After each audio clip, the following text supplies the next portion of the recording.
Coming to the back exercise, working with text. First, you have to prepare an introduction. The lesson, The Ashes That Made Trees Bloom, written by William Elliott Griffiths, is an adapted version of a Japanese story. It depicts that the bond between humans and animals can't be broken even after death. The old man and his dog shared the warmth and association of lifetime beyond life.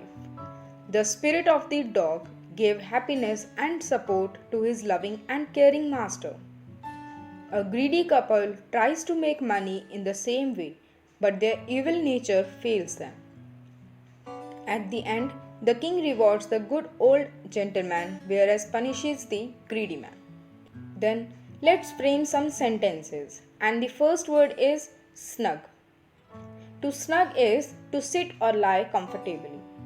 So I love to snug into my bed in winters. Second, gleamed. Gleamed means shiny. The sentence is the diamond gleamed like a star. Third, covetous. Covetous is greedy. The covetous couple was punished by the king. So question number 1. The old farmer is a kind person. What evidence of his kindness do you find in the first two paragraphs? And the answer is, the old farmer was a kind person. He and his wife had a pet dog named Muko. They loved it like a baby. He fed it fish and rice. He was patient and kind to everything that had life. So from these sentences we can infer that the old farmer was a kind person.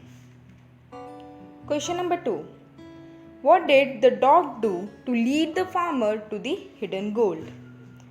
The dog came running to the farmer and kept on whinnying and running to and fro till the farmer followed him. The dog began a lively scratching, thinking it was possibly a buried bone or fish. The farmer struck his hoe in the earth and found the hidden gold. Question number 3. How did the spirit of the dog help the farmer first? And the second question is, how did it help him next? So initially, how the spirit of the dog helped the farmer? The spirit of the dog asked the farmer in his dream to cut down the pine tree over his grave and make a mortar for rice pastry and a mill for bean sauce, which would turn into gold. And the next help is, the spirit of the dog informed the farmer in his dream that his wicked neighbors had burnt the handmill. He advised him to take the ashes of the mill and sprinkle them on the withered trees and they would bloom again. Question number 4. Why did the daimyo reward the farmer but punish his neighbor for the same act? The farmer had the magical ashes. He made the old withered cherry tree blossom once again by sprinkling the ashes. So the daimyo rewarded the farmer for this. When his greedy neighbor heard about it, he too did the same. But the tree did not blossom and wind blew the fine dust in the noses and eyes of the daimyo and his wife. That is why the daimyo punished his neighbor for the same act. Then there will be a long answer question, and the question is, what moral does the story give?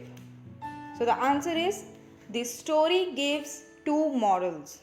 One should be kind to animals and one should not be greedy. Animals are also living beings like us. They can't speak like us but still can feel the love and emotions. Animals like dog are very faithful to human beings. We should be kind towards them. We should feel contented about what we have. Our greed makes us to do many things which are not good or ethical. Our greed can turn us into corrupt and dishonest human beings. Thus, our needs should be under control. So next is working with language. And the first question is, read the following conversation. Ravi: What are you doing? Mridu, I am reading a book. Who wrote it? Ruskin Bond. Where did you find it? In the library. Now we have seen that there is a conversation between Ravi and Mridu, where Ravi is asking questions using the words from WH family and Mridu is simply replying to those questions.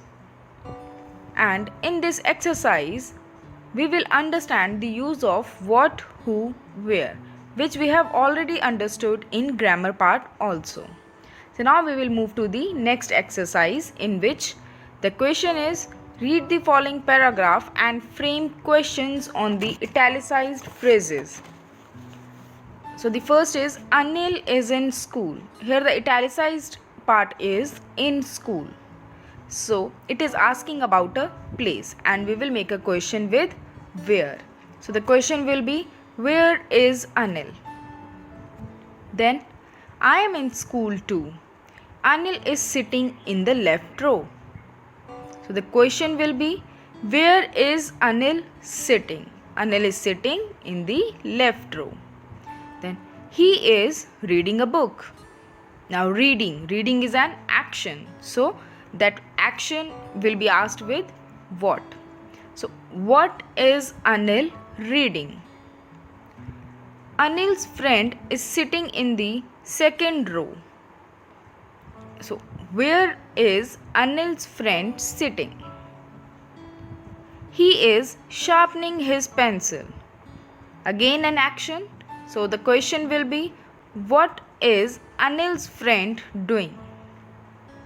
The teacher is writing on the blackboard. Now you have to take care of this thing. The italicized portion is the teacher. Now this is the person. So the question will be with who. Who is writing on the blackboard? So the answer will be the teacher. Children are writing in their copybooks. Some children are looking out of the window. So what are some children doing? So this was the exercise. Let's come to the exercise number 2. And the question is, write appropriate question words in the blank spaces in the following dialogue. So for this, what you have to do, you have to understand the answer first. We will make the question after understanding the answer. Dash, did you get this book? And the answer is yesterday morning. That means time. So here the word that come will be when. When did you get this book? Yesterday morning. Then Neha asked, Dash, is your sister crying? Because she has lost her doll. Now because means there is a reason. So for reason we will use why. Why is your sister crying? Next, Dash room is this, yours or hers? So Sheila replied, it's ours. So that means it is talking about a possession. So here we will use whose room is this? The next question is, Dash, do you go to school? Now answer is, we walk to school, it is nearby. That means it is the manner, that how they are going to school. So for manner we are going to use how. So how do you go to school? Answer is, we walk to school, it is nearby. Coming to exercise number 3, fill in the blanks with the words given in the box. Now the words are how, what, when, where, which. So let's start with the exercise. My friend lost his chemistry book. Now he doesn't know dash to do and dash to look for it. Now he doesn't know what to do and where to look for it. Second part. There are so many toys in the shops. Nina can't decide dash want to buy. So here is the selection of the objects. So Nina can't decide which one to buy. Third part. You don't know the way to my school. Ask the policeman dash to get there. Now the manner. For manner we use how. So ask the policeman how to get there. Fourth part, you should decide soon dash to start building your house. So now it is asking about time. So you should decide soon when to start building your house. Fifth part, do you know dash to ride a bicycle? Again a manner, that how to perform an action. So word will be how. Do you know how to ride a bicycle? I don't remember when and how I learnt it. Sixth part, you should know when to talk and when to keep your mouth shut. The teacher advised Anil. This was the exercise number 3.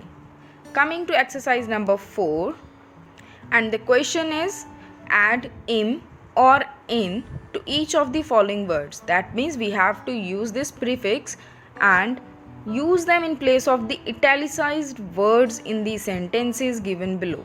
So let's start the exercise.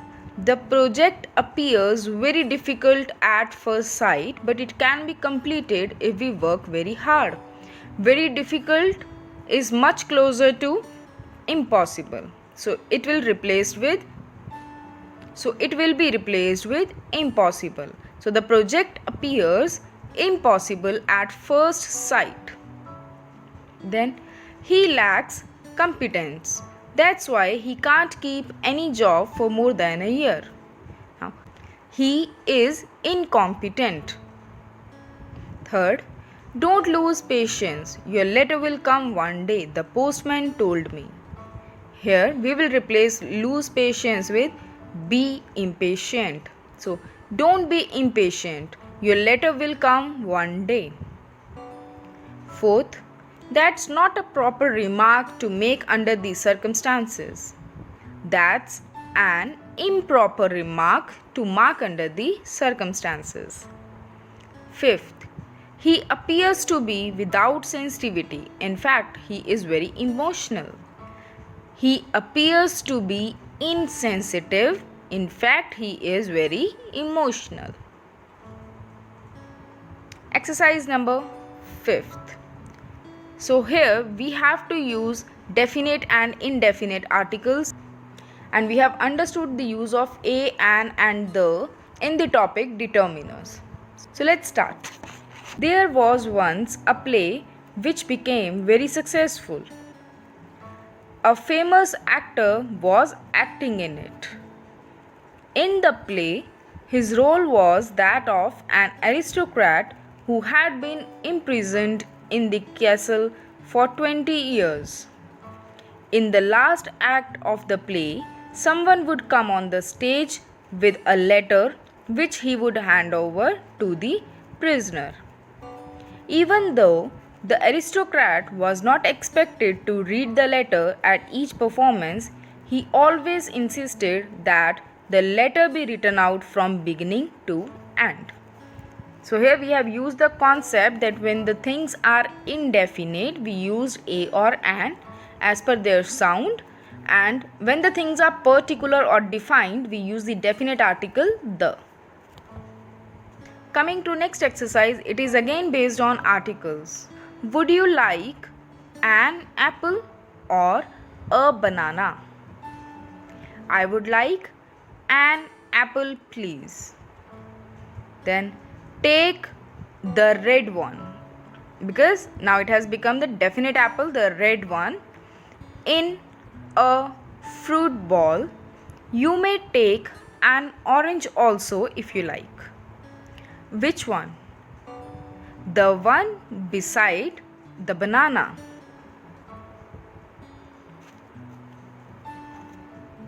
Next and the last exercise, in which we have to use the correct punctuation mark and solve the jumbled sentence. So the first is Ravi Kant is a writer and he writes both in English and Hindi. Of course, he is much happier writing in English than in Hindi. He has written many books in English and only a few short stories in Hindi. I find his books a little hard to understand.